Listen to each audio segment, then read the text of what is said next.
नमस्कार, times now Navbharat पर आप सबका स्वागत है और अर्ली प्राइम टाइम के सुपरहिट बुलेटिन आप देख रहे हैं फोर्ड का फायर और आपके साथ मैं हूं ज्योति मिश्रा।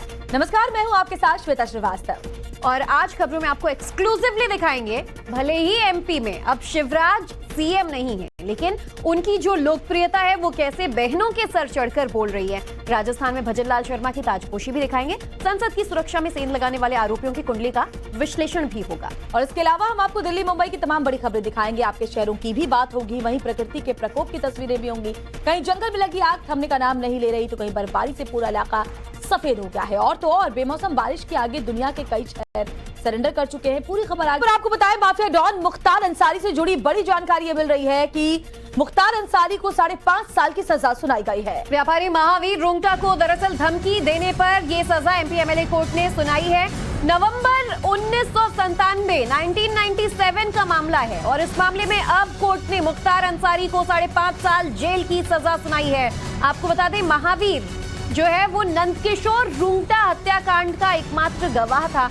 मुख्तार ने केस की पैरवी न करने की उसे कई बार धमकी भी दी थी और इस मामले में वाराणसी की एमपी एमएलए कोर्ट ने मुख्तार अंसारी को लेकर आज बड़ा फैसला लिया है। 5.5 साल की सजा सुनाई है। वाराणसी का रुख करते हैं, हमारे साथ संवाददाता आशुतोष जुड़ चुके हैं। आशुतोष, मामला काफी ज्यादा पुराना था, लगभग 3 दशक बाद मुख्तार अंसारी के खिलाफ, लेकिन आज फैसला बड़ा आया। बिल्कुल, देखिए, माफिया डॉन मुख्तार अंसारी की जो मुश्किलें हैं वो लगातार बढ़ती जा रही हैं। अब ये 7वां मामला है जब मुख्तार अंसारी को किसी मामले में सजा हुई हो। देखिए, ये जो पूरा मामला है वो 26 साल पुराना मामला है। नवंबर 1997 को जो नंदकिशोर रुंगटा हत्याकांड के जो मुख्य गवाह थे महावीर रुंगटा, उनको धमकी देने का ये मामला है। कहा यह जा रहा है कि नंदकिशोर रुंगटा के हत्याकांड के बाद से महावीर रुंगटा एकमात्र गवाह थे और मुख्तार अंसारी नहीं चाहता था कि उसके खिलाफ किसी तरीके की गवाही हो, लिहाजा वो लगातार महावीर रुंगटा को धमकी दे रहा था। और इसी मामले को लेकर महावीर रुंगटा की ओर से वाराणसी के भेलूपुर थाने में मुकदमा दर्ज कराया था और अब इसी मामले में अब वाराणसी के एमपी एमएलए कोर्ट ने सजा सुनाई है और इस सजा के तहत 5.5 साल कैद और उसके साथ ही 10,000 जब माफिया मुख्तार अंसारी की तूती बोलती थी, उसने कभी ये कल्पना भी नहीं की होगी कि 3 दशक के बाद धमकी देने के मामले में उसे इस तरह से सजा का ऐलान किया होगा। लेकिन कहते हैं कि योगी राज में अब किसी भी माफिया के लिए अपराध करके बच जाना संभव नहीं है। बहुत बहुत शुक्रिया आशुतोष आपका इस जानकारी के लिए। और चलिए खबरों में आगे बढ़ेंगे। आज आपको एक ऐसा वीडियो दिखाएंगे जिसे देखकर आपको शायद अपनी आंखों पर भरोसा ना हो। भला इस दौर में क्या जनता किसी नेता को इस कदर प्यार कर सकते हैं कि उनके ना चुने जाने पर वो जोर जोर से रोते बिलखते नजर आए? जी हाँ, ये वीडियो मध्य प्रदेश के विदिशा का आपको दिखाएंगे, जहां पूर्व सीएम शिवराज सिंह के पहुंचने पर महिलाएं रोने लगी। एमपी में शिवराज का कितना क्रेज अभी भी है, देखिए हमारी रिपोर्ट।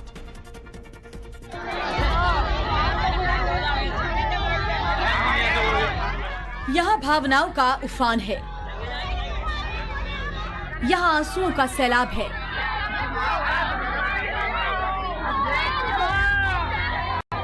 प्रेम और लगाव की ये लहरें आंसू बनकर छलक रही हैं।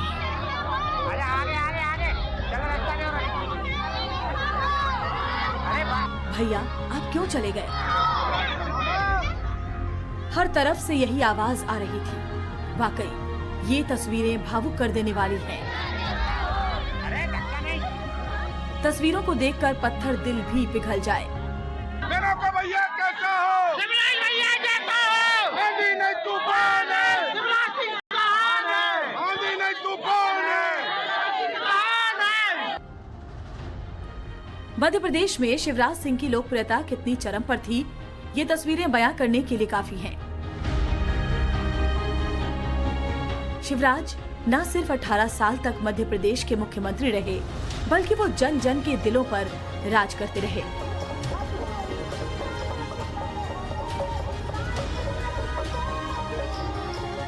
खासकर महिलाओं और बहनों के प्रति उनका विशेष लगाव था।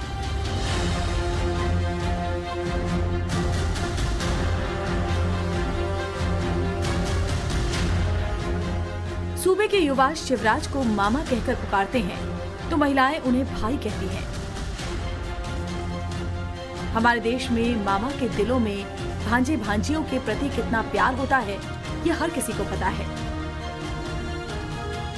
और भाई के दिलों में बहन के प्रति कितना लगाव होता है, ये हर बहन समझती है।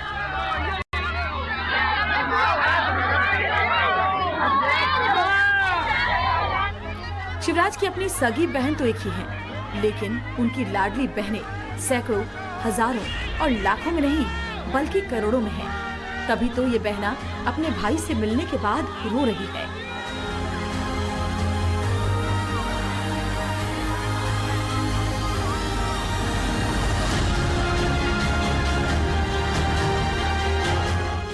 मध्य प्रदेश में लाडली बहना योजना ने लाखों महिलाओं की जिंदगी को बदल दिया है। बहना की एक आवाज पर भाई शिवराज दौड़े दौड़े चले आते थे, लेकिन राजनीति का चक्र उल्टा चला। मध्य प्रदेश में बीजेपी बिना चेहरे के मैदान में उतरी। उसी वक्त एहसास हो गया था कि शिवराज सिंह को साइडलाइन कर दिया गया है। नतीजे सामने आने के बाद आशंका सच साबित हुई। बीजेपी प्रचंड जीत के साथ सत्ता में वापस आई, लेकिन मामा शिवराज को सीएम का ताज नहीं मिला। पार्टी हाईकमान ने सबको चौंकाते हुए डॉक्टर मोहन यादव को प्रदेश का नया सीएम बना दिया। मध्य प्रदेश में शिवराज सिंह का सीएम ना बनना महिलाओं के लिए किसी शौक से कम नहीं था। ये हम नहीं कह रहे, बल्कि ये तस्वीरें बता रही हैं। पूर्व सीएम शिवराज सिंह चौहान जब विदिशा पहुंचे तो यहाँ बड़ी संख्या में महिलाओं ने शिवराज को घेर लिया। महिलाएं उनसे लिपट लिपट कर रोने लगी। बहनों को रोता देख शिवराज भी अपने आप पर काबू नहीं रख पाए और वो भी रोने लगे। ऐसा लग रहा था कि मानो दशकों बाद कोई भाई अपने परिवार के बीच लौटा हो।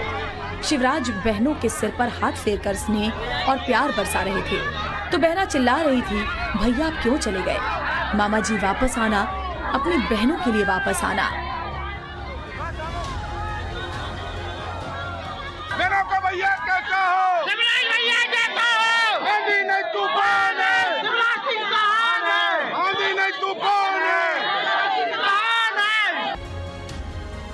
भले ही शिवराज सिंह सीएम नहीं बने, लेकिन मध्य प्रदेश में मामा का मैजिक जनता पर बरकरार है।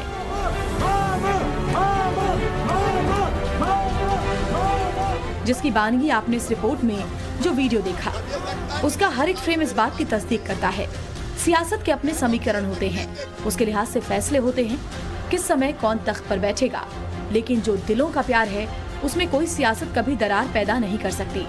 शिवराज सिंहासन से उतर गए हों, लेकिन जो जनता से उनकी केमिस्ट्री है वो बेमिसाल है, बेजोड़ है। सेंधमारी मामले को लेकर ललित झा को 7 दिन के रिमांड पर भेज दिया गया है, जिसमें कोर्ट में पेशी हुई थी। उसके बाद कोर्ट ने रिमांड पर भेज दिया है। बड़ी खबर, दिल्ली पुलिस ने दरअसल 15 दिन की कस्टडी की मांग की थी। आपको बता दें, कुछ दिन पहले संसद सुरक्षा में हुई सेंध मामले में मास्टरमाइंड है ललित झा, जिसने चारों आरोपियों को ट्रेन किया, पूरी प्लानिंग प्लॉटिंग की और इसके बाद संसद की रेकी भी की और ये प्लान बनाया कि कैसे इन चारों आरोपियों को संसद के अंदर भेजा जाए। हमारे संवाददाता मोहित ओम हमारे साथ फोन लाइन पर जुड़ चुके हैं। मोहित, बाकी आरोपियों की तरह 7 दिन की रिमांड ललित झा को भी? जी बिल्कुल, 7 दिन की रिमांड ललित झा को दी गई है, क्योंकि पुलिस ने मांगी थी 15 दिन की रिमांड। और पुलिस का कहना था कि ललित झा को लेकर कई जगहों पर जाना है, क्योंकि ये पूरी कॉन्स्पिरेसी का मास्टरमाइंड है। और इसके पास ही जो अन्य आरोपी हैं, इनके फोन है और मोबाइल फोन को कलेक्ट करना है, हमें उससे डाटा रिकवर करना है। इसके लिए 15 दिन की रिमांड दी जाए। लेकिन ललित झा की पुलिस ने, कोर्ट ने 7 दिन की रिमांड रिकमेंड करी है। और जो पूछा गया है कि उनके फैमिली से उनकी बात हुई है नहीं, तो बता दिया गया है कि उनकी फैमिली को भी इन्फॉर्म कर दिया गया है पुलिस की तरफ से। और जिस बात का डर था, देखिए मोहित, हुआ भी वही कि एविडेंसेस कहीं नष्ट ना कर दे। खबर है कि उसने चारों फोन जला दिए। देखिए, ललित झा ने अभी पुलिस को यही बताया है कि ये चारों फोन जो है वो मैंने जला दिए हैं, लेकिन पुलिस इस बात को अभी वेरीफाई नहीं कर रही है। पुलिस का कहना है कि जब उस लोकेशन पर जाएंगे, जहाँ पे पुलिस का कहना है कि जब उस लोकेशन पर जाएंगे जहाँ पे इसने फोन चलाने की बात कर रहा है, वहां से डाटा निकाला जाएगा, वहां से फॉरेंसिक रिपोर्ट ली जाएगी। उसके बाद ही पता चल पाएगा कि इसकी बातों में कितनी सच्चाई है। हो सकता है कि ये पुलिस को बरगलाने की कोशिश कर रहा हो, क्योंकि डाटा जो है वो सबसे अहम डाटा है। उसी से पता लग पाएगा मोबाइल फोन से कि ये लोग आपस में कैसे कनेक्ट थे, कितने टाइम से कनेक्ट थे, तो उसमें कई बातें जो है वो सामने निकल के आएंगी। 7 दिन की रिमांड के दरमियान और भी पूछताछ आगे बढ़ेगी, जिसमें कई बड़े खुलासे भी होंगे। आपका बहुत बहुत शुक्रिया। नए CM Mohan Yadav action mode में दिखाई दे रहे हैं। एक्शन भी एकदम योगी मॉडल जैसा, ताबड़तोड़ बुलडोजर चल रहा है, लाउड स्पीकर पर एक्शन किया जा रहा है और अपराध को लेकर जीरो टॉलरेंस की नीति के तहत काम किया जा रहा है। शुरुआत ऐसी, तो अगले 5 साल क्या होगा, लोग इसका भी अंदाजा लगाने लगे हैं।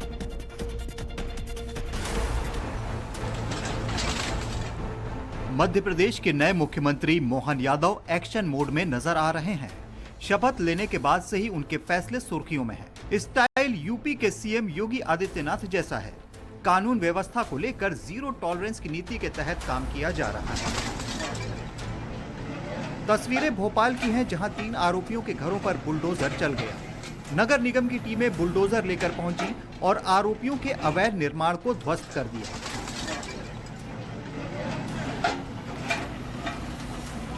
जिनके घरों पर बुलडोजर चला है, ये वही लोग हैं जिन्होंने कुछ दिन पहले भोपाल में बीजेपी के एक कार्यकर्ता का हाथ काट दिया था। इस हमले का आरोपी फारूक राइन नाम का व्यक्ति है। आरोपी फारूक राइन और उसके साथियों ने 5 दिसंबर को बीजेपी कार्यकर्ता देवेंद्र ठाकुर पर जानलेवा हमला किया था। फारूक राइन और उसके साथियों ने बीजेपी कार्यकर्ता देवेंद्र ठाकुर पर तलवार से हमला किया, जिसमें देवेंद्र का हाथ कट गया।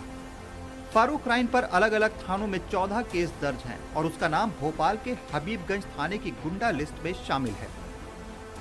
उज्जैन में भी बुलडोजर एक्शन देखने को मिला। जिन लोगों ने खुले में मीट की अवैध दुकानें लगा रखी थी, अतिक्रमण कर रखा था, ऐसी दुकानों को बुलडोजर से गिरा दिया गया।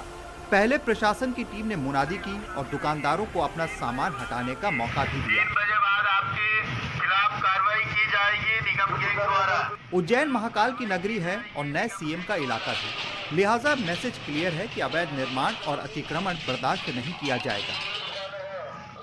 ये अवैध पंक्ति भी हटा लीजिए आप लोग, ये जो अवैध पंक्ति लगी है रोड पे ठेले उठे, आप इसमें अच्छा से हटा लीजिए आप लोग। कि तो जब्ती की कार्रवाई की जाएगी, जिसमें टूट-फूट की जिम्मेदारी आप स्वयं की रहेगी। 3 बजे बाद आपके खिलाफ कार्रवाई की जाएगी निगम के द्वारा। सरकार की तरफ एक्शन को लेकर राजनीति भी तेज हो गई है। कांग्रेस विधायक फूल सिंह बरैया ने बीजेपी सरकार पर निशाना साधा है। कांग्रेस विधायक ने कहा है कि सीएम का ये फैसला बिल्कुल गलत है, अभी से नियमों को दरकिनार किया जा रहा है। जहाँ तक सवाल लाउड स्पीकरों का है और ध्वनि प्रदूषण का है धार्मिक स्थलों पर, क्या भजन कीर्तन से नॉइज पोल्यूशन होता है? इस पर ये स्पष्ट करें, क्योंकि जहाँ तक मुझे जानकारी है ध्वनि प्रदूषण तो होता है जब कोई ऐसी आवाज आए जिससे कि जो तकलीफ होती है, लेकिन जहाँ तक मुझे जो मेरा जो निजी राय है, जब भी कोई भजन कीर्तन होता है तो उससे तो हमको खुशी होती है, आनंद होता है। लेकिन ये मतलब क्यों ऐसा निर्णय लिया गया है पहली बैठक में, ये थोड़ा मुझे इतनी समझ के परे है। ये सरकार का फैसला सरासर गलत है और ये अन्यायपूर्ण है। अगर उन्हें खुले में रोकना है अंडे और मांस, तो सरकार को उन्हें दुकानें देना चाहिए। अगर वो इधर तो दुकान भी नहीं दे रही है और उधर कह रहे हैं कि खुले में नहीं बेचेंगे, ये सरासर अन्याय है और गरीबों के साथ निश्चित रूप से उनके पेट पर लात मारने जैसा है। और इस बीच एक और बड़ी खबर, 24 दिसंबर को बनारस में नीतीश कुमार की रैली जो होनी थी वो रद्द हो गई है। दरअसल बनारस में रैली स्थल न मिलने की वजह से नीतीश की रैली को ही रद्द करना पड़ा। जेडीयू के यूपी प्रभारी श्रवण कुमार ने भी बयान दिया है, कहा लोकतंत्र का मजाक बनाया जा रहा है क्योंकि बनारस में रैली के लिए कोई जगह नहीं दी गई।